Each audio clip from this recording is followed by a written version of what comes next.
போர் என்றுதான் கணக்கிட்டிருக்கிறார். இப்பொழுது அவர்களுக்கு புரிகிறது இது அரசு பயங்கரவாதம், விடுதலைக்கு போராடிய மக்களின் பயங்கரவாதம் அல்ல. State terrorism is much more dangerous than the liberation movement or any movement all over the world. இது உலகம் முழுமையும் கண்டாகிவிட்டது. ஏனென்றால் முப்படைகளையும் நீ பிற நாட்டு படைகளினுடைய துணையையும் பெற்று தாக்கலாம், அதுவும் நிரபராதி நிராயுதபாணி மக்களை. அதுதான் இப்பொழுது நடந்திருக்கிறது. எனவே இனி அடுத்த கட்டம் என்ன? டெல்லியில் இன்றைக்கு இருக்கிற கூட்டணி ஆட்சி தான் அன்றைக்கும் இருந்தது. அவர்களிடம் நீதி கேட்டு பெற முடியும் என்ற நம்பிக்கை ஒரு தமிழ்நாட்டில் பிறந்த குடிமகன் என்ற முறை எனக்கு இல்லை. நேரில் சந்தித்த பிறகும் பேசிய பிறகும் சொல்கிறேன், அந்த குழுவை அகற்றுவதன் மூலம் வேறு ஒரு மனிதாபிமானம் உள்ள பழைய முன்காலத்தில் ஜவஹர்லால் நேருவோ இந்திரா காந்தியோ இருந்த பொழுது கடைபிடித்த அந்த ஆண்மையுள்ள வெளியுறவு கொள்கையை கடைபிடிக்கக்கூடிய ஒரு அரசு மத்தியில் அமைந்தால் அன்றி தமிழனுக்கு நியாயம் கிடைக்காது. எனவே நம்முடைய கடமைகளில் ஒன்று இந்த டெல்லியில் வரப்போகிற நாடாளுமன்றத்தில் இந்த ஆட்சியை மாற்றுவது என்பதில் உறுதியாக இருக்கணும், ஒன்றுபட வேண்டும். பிறகு அதில் ஆதாயம் தேடுவதற்கு ஓடிப்போய் ஒட்டுக்குடித்தனம் நடத்த போகக்கூடாது. இதில் தமிழ் மக்களை காப்பாற்றுவதுதான், என்னை காப்பாற்றிக் கொள்வது என்பது அது அவசியமற்றது. இதில் தமிழ்நாட்டு கட்சிகளை ஒன்றுபடுத்த வேண்டும். நல்ல வேளையாக மேற்கத்திய நாடுகளில், குறிப்பாக இங்கிலாந்தில், ஏனென்றால் அங்கேதான் மகாநாடு நடந்ததால் அங்கே பார்க்கக்கூடிய வாய்ப்பு கிடைத்தது. பிரான்சிலும் இருக்கிறது என்று சொன்னார்கள், ஜெர்மனியில் இருக்கிறது என்று சொன்னார்கள், அமெரிக்காவிலும் மிக வலிமையோடு இருக்கிறது என்று சொன்னார்கள். அதெல்லாம் இருந்தால் நல்லது. அந்த நாடுகளுக்கு உள்ள எங்கள் கட்சிகளோடு நான் தொடர்பு கொண்டு இப்பொழுது இதனை பரப்புவதற்கு முயற்சி மேற்கொண்டிருக்கிறோம் வேகமாக. இங்கிலாந்தில் இந்த மகாநாட்டிலே என் மனதை கவர்ந்தது, ஊக்கத்தை கொடுத்தது என்பது மகாநாடு நடைபெற்ற இடம். ஹவுஸ் ஆஃப் காமன்ஸ் இருக்கிறதே, மக்கள் சபை, அந்த பெரிய மாமன்றத்தின் ஒரு பகுதியில் இந்த மகாநாட்டை நடத்த இங்கிலாந்து அரசு அனுமதித்திருந்தது. நம்முடைய நாடாளுமன்றத்தில் இப்படி ஒரு மகாநாட்டை நடத்த அனுமதிப்பார்களா?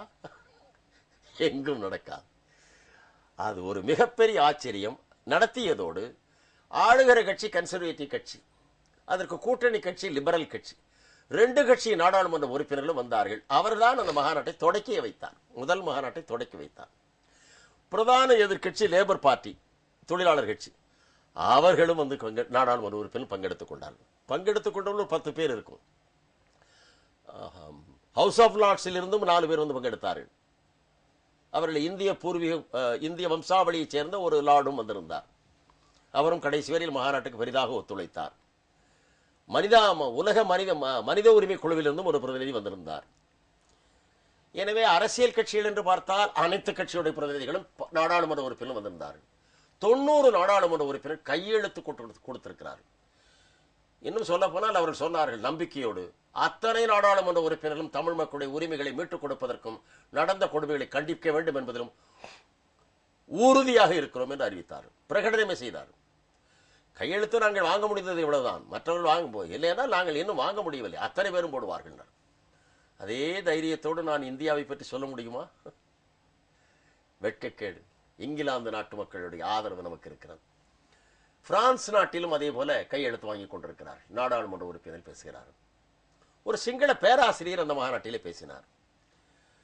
அவர் இந்த போரே தவறு, பொதுமக்களுக்கு எதிராக ராணுவத்தை அனுப்புவதே தவறு என்று ஒரு சிறு நூல் எழுதி வெளியிட்டிருக்கிறார். அவரை கொல்ல முயன்றிருக்கார், தப்பி ஓடி வந்து விட்டார்.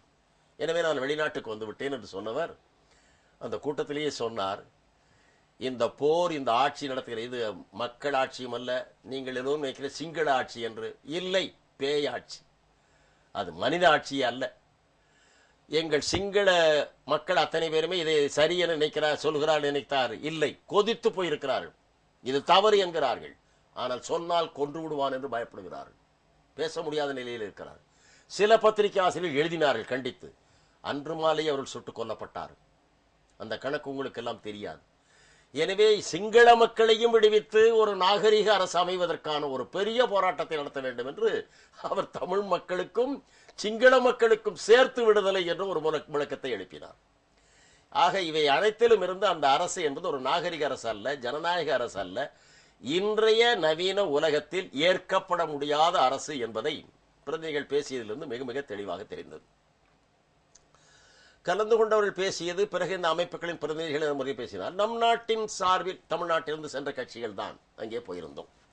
அதில் அகில இந்திய கட்சியின் பிரதிநிதிகள் என்ற முறையிலே போனது கம்யூனிஸ்ட் கட்சியின் சார்பில் தோழர் ராஜாவும் நானும் தான். வந்திருந்த பிரதிநிதிகள் அனைவரும் பேசினார்கள். ஆனால் இனி பழைய குற்றங்கள் செய்தபோது மத்திய மந்திரி சபையில் இருந்தவர்கள் யார் என்பதை கொஞ்சம் கொதிப்போடு அந்த குழுவைச் சேர்ந்த தமிழ் மக்கள் கேட்டார்.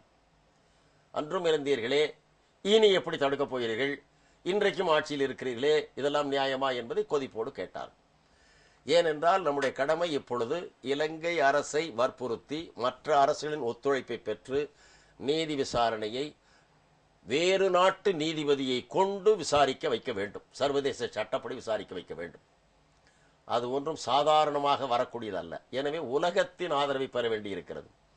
உலக அளவில் நல்ல வேளையாக நம்முடைய தமிழ் மக்கள் பரவி இருக்கிறார்கள்.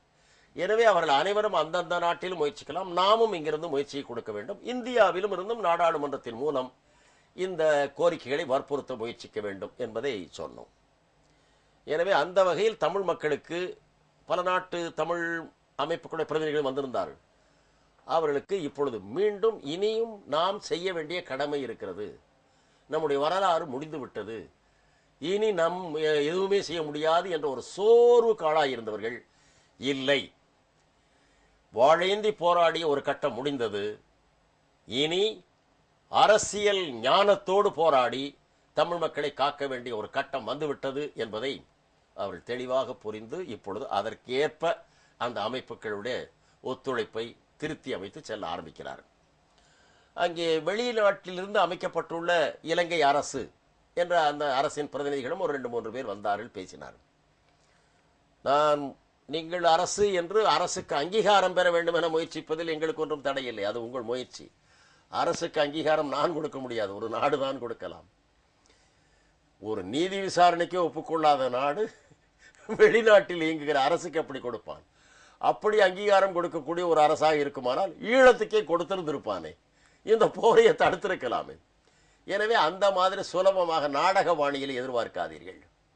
நாடகபாணி அல்ல இன்றைய உலக அரசியல், கடுமையான அரசியல். எனவே அவைகளுக்கு உலக இயக்கங்கள் பலவற்றோடு தொடர்பு கொள்ளுங்கள். ஜனநாயக இயக்கங்களோடு தொடர்பு கொள்ளுங்கள், இடதுசாரி இயக்கங்களோடும் தொடர்பு கொள்ளுங்கள்.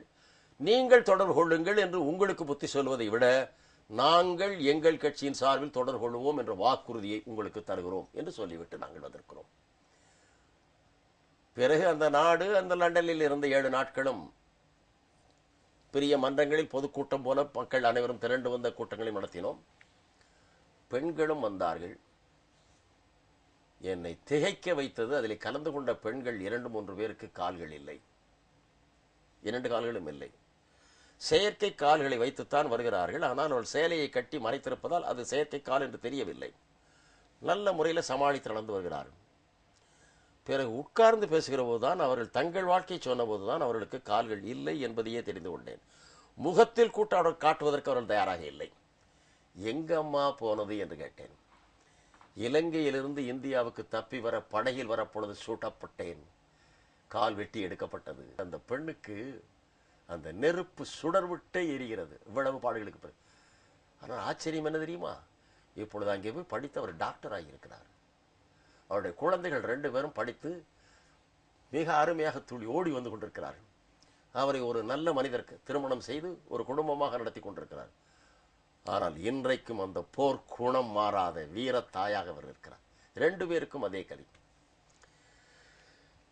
அதை பார்த்த பிறகு இந்த வீர தாய்களை பெற்ற இந்த இனம் அழிந்து போய்விடக் கூடாது என்ற உறுதி எனக்கு முன்னிலும் அதிகமாக ஆகியிருக்கிறது. அவர்கள் காப்பாற்றப்பட வேண்டும். அவர்களை காப்பாற்றுவதற்கு நம் தமிழ் மக்கள் இந்த மண்ணில் இருந்து வெறும் கனவுகள், வெறும் சொற்சாடல்கள் இவைகளை எல்லாம் விட்டுவிட்டு முழு முயற்சியோடு ஈடுபட்டு அவர்களை காப்பாற்றுவதை மட்டும் குறிக்கோளாக வைத்து நாம் ஒன்றுபட்டு இயங்கினால் அவர்களுக்கு ஒத்துழைப்பு கொடுக்க முடியும், வெற்றி பெற வைக்க வேண்டும். அதில் ஊடகங்களுக்கும் ஒரு பெரிய உதவி இருக்கிறது. தமிழக முதலமைச்சர் இதே கோரிக்கைகளுக்காக உண்ணாவிரதம் இருந்ததையும் நானும் அவரோடு இருந்தேன். அன்று முழுமையாக அவரோடு இருந்தேன். ஏனென்றால் இதே கோரிக்கைகளை வற்புறுத்தி அதற்கு முன்னதாகவே நாங்கள் ஒரு முறை உண்ணாவிரதம் இருந்தோம். அதற்கு பிறகு சட்டமன்றத்திலும் கச்சத்தீவை மீட்க வேண்டும் என்பதில், மீனவர்கள் கொல்லப்படக்கூடாது என்பதில், இந்திய அரசு இலங்கைக்கு உதவக்கூடாது என்பதில் நம்முடைய தமிழக அரசும் அதனுடைய முதலமைச்சரும் கராராக உடனுக்குடன் குரல் கொடுத்து வந்திருக்கிறார்கள். அது மேலும் வலுப்பட வேண்டும், விரிவுபட வேண்டும்.